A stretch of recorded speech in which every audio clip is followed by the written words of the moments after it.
Alright guys, Dougie here for another deck profile. Now we're going to be talking about the Cannabis deck, okay? The Cannabis deck will be the fourth deck to come out after the Anxiety deck.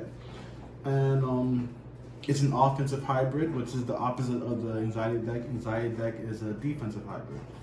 Offensive hybrid because it has more events than tools. Hybrid because it has tools and events, okay?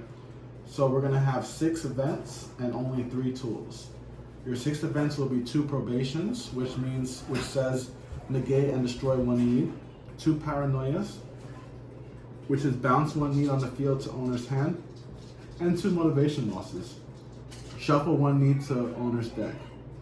And then we have the only tool is rehab. Now let me make a statement about Cannabis, okay? I personally have no issues against Cannabis. I have no problem with this. The negative side that's portrayed in these decks is more for teens that can get in trouble for smoking because they're underage, okay? And the preventative things to make sure that they don't get in trouble. But if you're 21 and over, you know, smoke up, you know what I mean? So with that being said, be responsible though. You need to be responsible, of course. So with that being said, let's go over what these cards do. Probation says negate and destroy 1 need. So I play probation.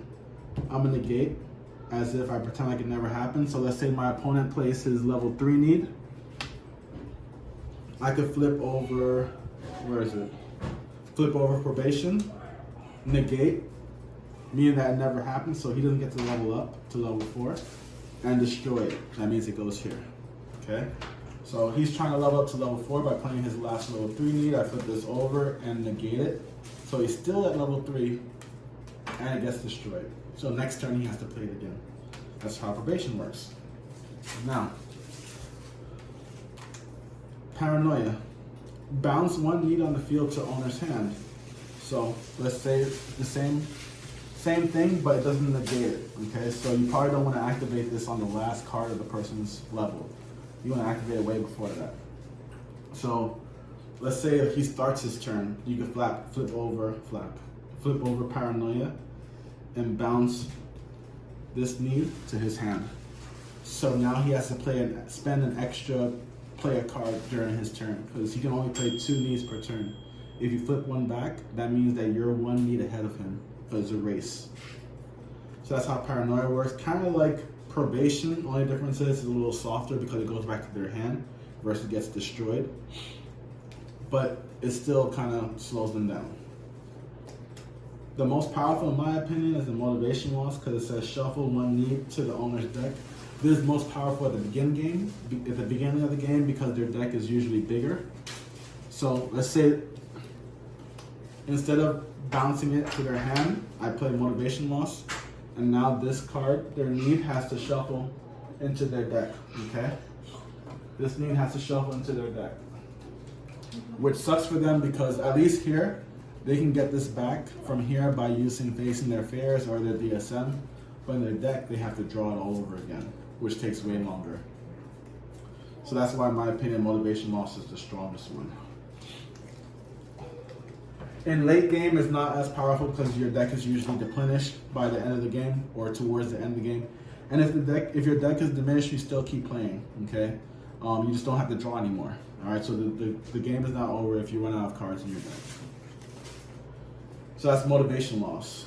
And then the last is rehab, is just search your deck for 1 need, and then you put it in your hand. Okay? Now, I didn't talk about the abilities. The defensive ability is draw 1 card from the top of your deck, just like with the Anxiety deck. And the offensive ability is play 1 need from your discard. So the Anxiety deck is play 1 need from your hand, which is pretty simple, but the whole playing 1 need from your discard, the way that it works is this is your discard.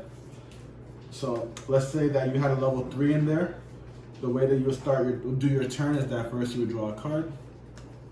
1. Use your offense ability to play 1 need from your discard. 1, 2, 3, and then put you level 4, and then play a card, but I don't have any cards in my hand, right? Or let's say that this card was in your hand, you would draw a card, discard this, use your offensive ability to play 1 need from your discard, and then play a card. Motivation loss. Shuffle 1 need to owner's deck. they would be shuffling their own cards. Right? Okay. And that's in a nutshell. That's kind of how this deck looks. Okay. So it's not as strong as the Pyromaniac with the Arson, because the Arson nukes all the needs, but it has different events, you know, with different utility, you know. So I feel like it has more utility than the Pyromaniac deck, but not as powerful as Pyromaniac deck. And it has tools too, which is very helpful. And that's pretty much it for the Cannabis deck.